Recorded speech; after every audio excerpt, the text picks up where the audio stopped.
안녕하세요. Riding on the Korean wave. Welcome to Tuesday's edition of The Culture Wave. I'm Kwon So-ah in Seoul. Explore with us Korea's culture from all aspects and stay up to date with K-entertainment, K-trends, K-technology, K-everything.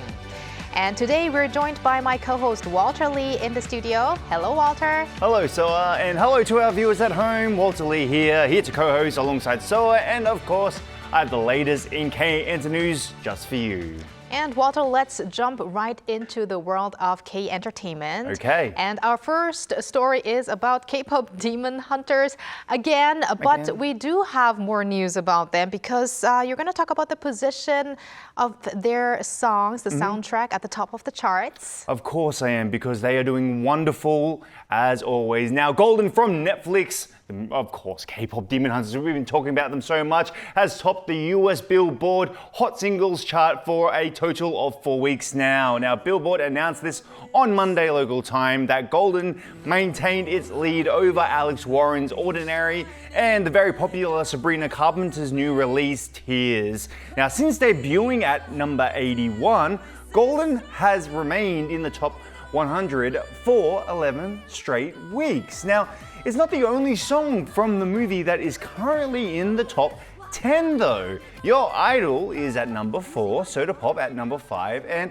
How It's Done is at number 9. Now, Billboard noted that KPop Demon Hunters is the first soundtrack in the Hot 100's 67-year history to land 4 songs in the top 10 at the same time. Wow, so when will this fever end? Although I don't really want it to end. And I will make a little prediction. I think this fever will continue until BTS and Blackpink come back as a whole group. I think it might even go further, to be honest with you. Really? Okay, well, we'll see. And now we're going to talk about a boy group, but it's not the Saza Boys, but... It is Zero Base One. Now, they have achieved their 6th consecutive million seller with their release of their new album, Never Say Never. Now, according to Hunter chart, the group's first full-length album sold more than 1.51 million copies, probably much more now, in the first week from their September 1st to September 7th. Now, Never Say Never reached number 1 on iTunes top album charts in countries such as Qatar,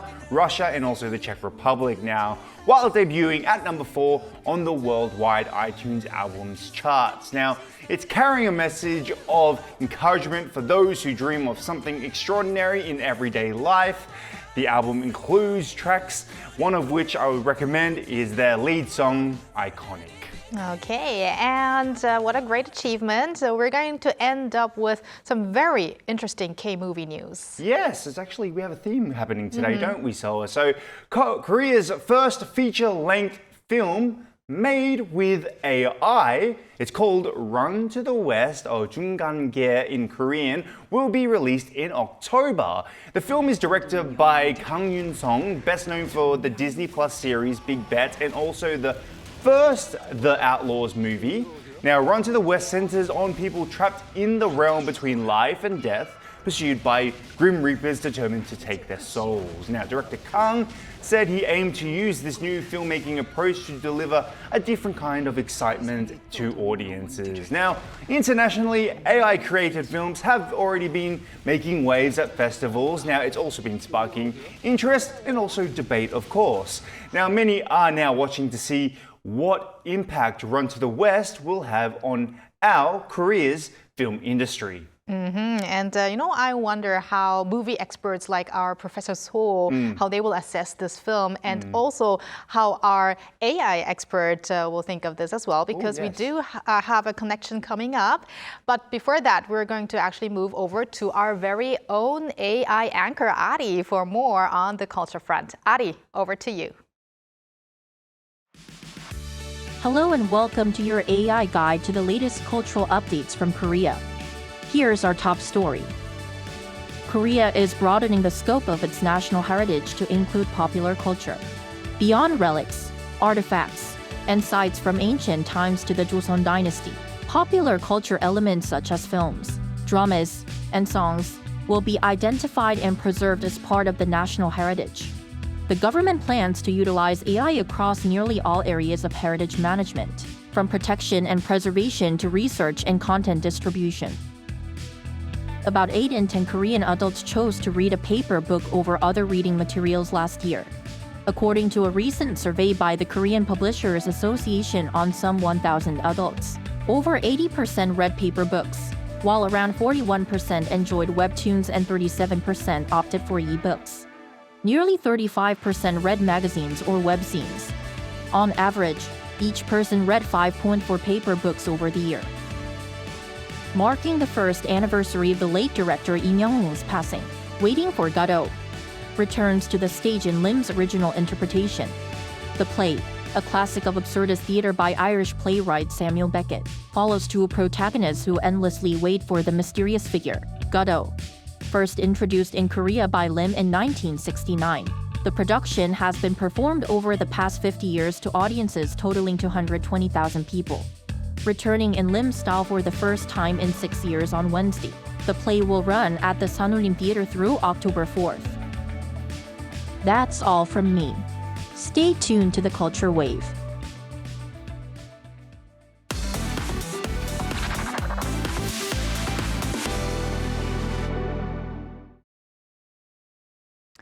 The animated film K-pop Demon Hunters has been a huge success on screen, and as Walter earlier reported too, its soundtrack has reached the top of major global music charts, marking the peak of its worldwide record-breaking streak.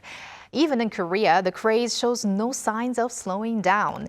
Lee Jin has a rundown of the comprehensive achievements of this phenomenal movie. K-pop Demon Hunters reached the top just 2 months after its release in June, and its phenomenon has posed the questions of how long and how far its success can go. It quickly became the most watched animated film on Netflix, and with more than 236 million views, has now become Netflix's most watched movie overall ever. Its main track, Golden, has topped both the UK and US pop charts. Now, this fever has carried over directly to Korea.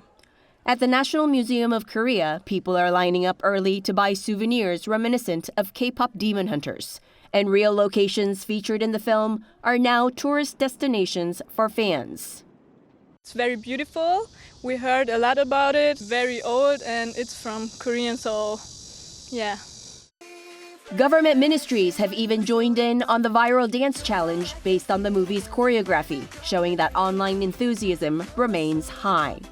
The story is about embracing differences and finding peace within oneself and with others, which critics say may be a universal story, but resonates so widely largely due to the way the message was delivered.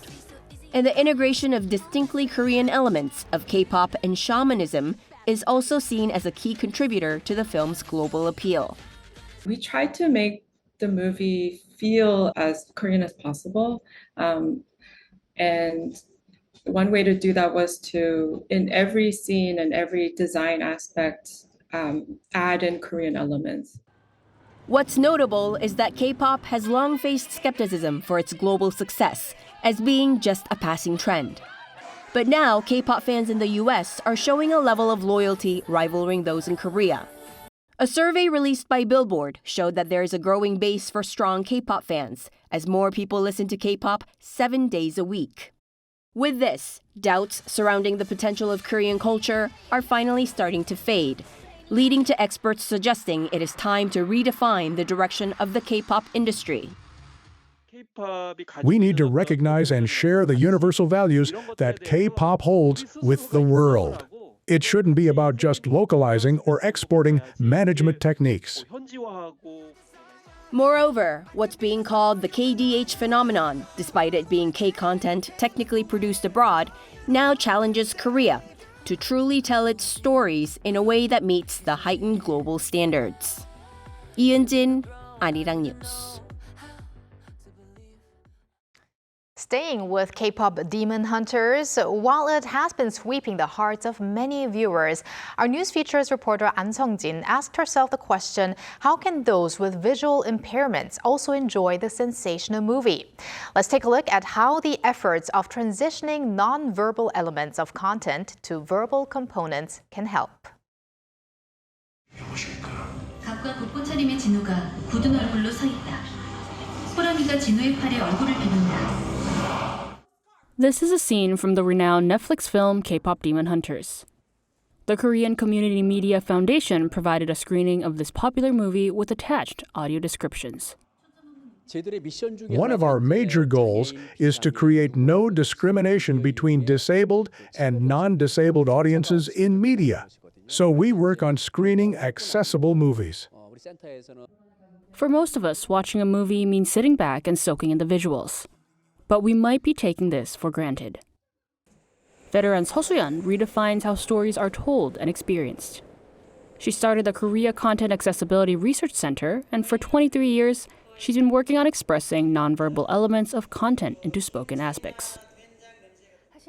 To be honest, this was all very unfamiliar to me because no one had done it before. I had never thought that people with visual impairments couldn't watch TV. But I realized there are movements, actions, and nuances that they miss entirely. Her work involves adding descriptions of subtle expressions and action sequences in between the spoken lines, creating a fuller cinematic experience for the visually impaired. 시점이 빈 그릇에서 가게 사장에게로 옮겨간다. 사장의 부채에 얼음을 끼우고 있다. For Seo, effective audio descriptions aren't about matching visuals word for word, but rather producing context, clarity, and flow. But what she says what's often more important yet neglected is the language used that creates further division. There shouldn't be hard lines drawn between people with and without disabilities, because anyone can become visually impaired.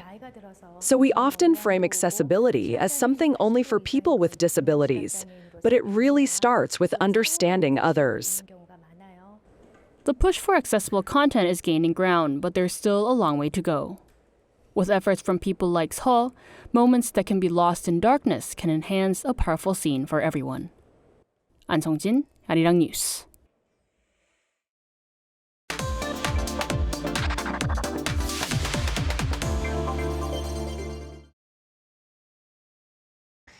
Recently, AI has been serving as judges in K-pop auditions, and AI film festivals are emerging around the world. Technology is reshaping the landscape of the cultural sector. Today, we will explore the significance of these changes by connecting with Dr. Park Joo-yong, physicist and professor of culture technology at KAIST. Hello, Professor Park. Hello, Professor Park. Hello, thanks for having me. Thank you for joining us on the Culture Wave. So, could you briefly introduce yourself, please, and tell us about the research you pursued so far? Also, how have you been integrating cultural technology with AI?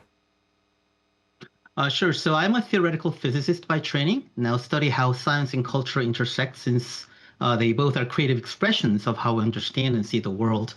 And since AI is advancing rapidly, I'm interested in learning how it can help humans become more creative.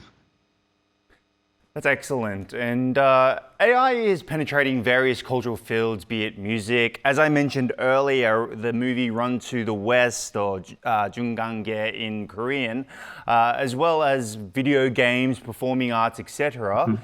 In your opinion, which field do you think may see the most distinct changes? Mm-hmm. So the AI's biggest impacts won't be limited to one specific genre or area, like in music above all else, for instance, but it'll be in the form of how the creators do their work, especially simpler prototyping, auto-completion of repetitive tasks that will see great impact because that's where it excels. And humans can spend more time doing uniquely human things, the truly creative ones.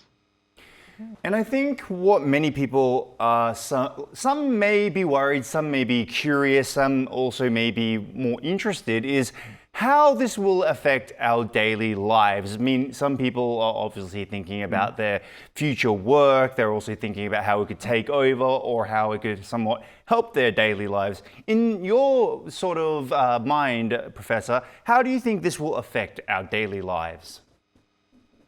But in a way, it actually helps people do new things. For instance, so let's see in a movie or a music video, there's a shot of the upper body of your favorite actor or idol.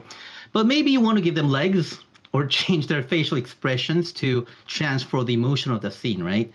Then instead of reshooting, you could add the legs and change facial expressions using AI because that has been done plenty before. Or maybe quickly add short ambient music to fit the atmosphere of the scene. So it make it easier to become a participator yourself in the creative process and for new talents to emerge.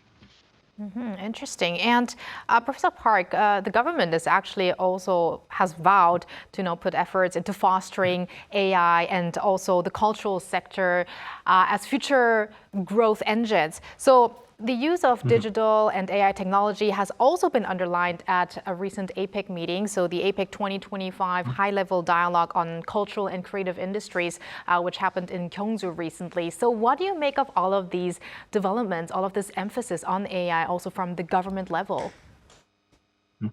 Of course, the one big possibility is that it will actually help humans become more creative. But, since popular culture is such a cutthroat industry, any possibility for value creation will push the government to try it out. Now, you have to keep in mind that we have yet to witness the AI doing anything by itself, right? So there has been no AI Beatles, no AI BTS, or even the Studio Ghibli fad of this year, if you remember, was about just mimicking human drawings, and it didn't come really close to creating the whole movies that had real cultural and industrial impact. So we always have to focus on how we can help the human creators with these new technologies like AI. Excellent. And I'm very interested in technology myself, and I've been following AI for quite some time, and I'm quite interested in Korean AI. So at what level is Korea's AI-based cultural content technology at this moment? And in your opinion, how does it differ from other countries? I mean, we are obviously in contention, like we're in competition with like other countries like Taiwan, China, the US, Russia, etc. Where do we sit amongst those other countries, do you think? Yeah, so there may be two ways of looking at this. So Silicon Valley in the US still has the upper hand as far as basic technology goes. Because AI takes so much resource and energy, which Korea may find it difficult to match by itself. But many AI tools are available as a product, so Korean creators can easily use them. And at the moment, Korean culture in general, not just K-pop, but spanning a wide range of culture and art, are the darling of the world that, Maggie Kang has just mentioned, right? So we can use that for creative purposes. And places like Kaiswa Work, for instance, is focused on leveraging that for content creation. And Professor Park, this is just an impromptu question, but what fascinates you actually about the fast development of AI, may I ask, at this point? So, yeah, it's actually challenging humans to become kind of more creative, right? Because one aspect of this AI development is that people are thinking that in the future, people may not have as much opportunity to be humans, right? Because AI is taking over. But what we've discovered is actually it's challenging humans to become more creative, which is a good thing for the consumers because we're actually looking at better and better content. And now that, the AI has seen much development, people are discovering that, okay, there is a lot that humans can still do. And that is where I'm pinning my hopes for in the future. Right. It looks like there are really many positive factors that we can look forward to. The convergence of AI and culture is definitely opening up a lot of opportunities, while simultaneously there are also some concerns, issues surrounding copyright, creator rights, and of course, ethics. I think that's also a very important point here. So what do you think are the tasks we should first look into before moving ahead? Right. So in order for us to be better at AI and for to help AI to become more helpful in the future, we actually have to understand the nature of AI, and that's where everything begins, right? So AI is still an algorithm with no creative desire that humans have, right? You don't really see an AI doing, I'm going to be creative like humans do. So all the recognition rightfully have to go to the human creators who took the time and made the effort to produce data that AI is trained on. So recently in the US, there was an agreement with the AI provider and the authors of books for the compensation for providing the data that their AI was trained on. Now, that is one avenue that actually has to be settled in Korea as well. But also more importantly, we should not forget that all this is to help humans create new things, because without humans, not only in the past, but also in the future, AI equals an emotionless, passionless printing press without human input who actually wants to do the creation, right? So we should always put humans into the equation, not discourage them because, people are saying that AI is better than humans. That's not the way to go. The way to go is, hey, these are the new tools that actually can help you become more creative. So we actually have to empower them and always not forget to put humans into the equation of value creation in culture. And that is where the effort should be made in both research and education like Kai is pursuing right now. Putting humans into the equation. I should keep note of that. Yes, I absolutely agree with you there. And I think a lot of people's concerns, especially people who are not interested in AI, this is a quick question just off the cuff, but that you would definitely know about. AI is human-based learn. That means anything that AI knows is from all the literature that has been throughout history. It's learned through humans, right? So it doesn't know any more than what humans know. It's learned of humans, of text, of all this information that we have stored within the internet itself. For you, Professor, where do you see AI going from there? Do you see that there is a future of AI becoming more advanced in a way where it is able then to possibly research beyond the human mind? Or do you also think that AI only has its limitations when humans are only being able to input the information in itself? Yeah, great question. So the current paradigm of AI is what we call a machine learning. So basically the machine studies what people have created, like, the paintings that we have drawn, the novels we have written. But what's important is that all that people have created is the past. That's what we did before now. But as humans, we're always faced with new challenges, right? Because, if everything had been done before, we wouldn't be worried about the future because the future we know is going to be the same. It's not the case, which means that people are always looking forwards and we're always looking for new answers, new questions. And the AI is not designed to do that. It's always trained on the past, meaning that it can help us kind of realize things we haven't seen personally, but still facing the questions of the future and finding new answers will fall to the humans. And that new experience will again help the AI grow more, which can help us more in the future. So we always have to remember that it is the humans who face the future and design the future that can help the machines, which are essentially our helpers, not our leaders. Right, and on that note, we want to thank you very much for your insights today, Professor Park, and for connecting with us. And I guess when AI is in the proper hands, it will make us humans even more creative, maybe, and also, as you said, make AI our helpers in the future. So thank you very much again, and keep in touch. Thank you, Professor Park. The pleasure was mine. Thank you. And thank you, Walter. As always, we're going to have you back here tomorrow. See you tomorrow. Thank you for spending the past half an hour with us on the Culture Wave. Please join us again tomorrow on Wednesday at 2 p.m. Korea time, and maybe one day here in Korea.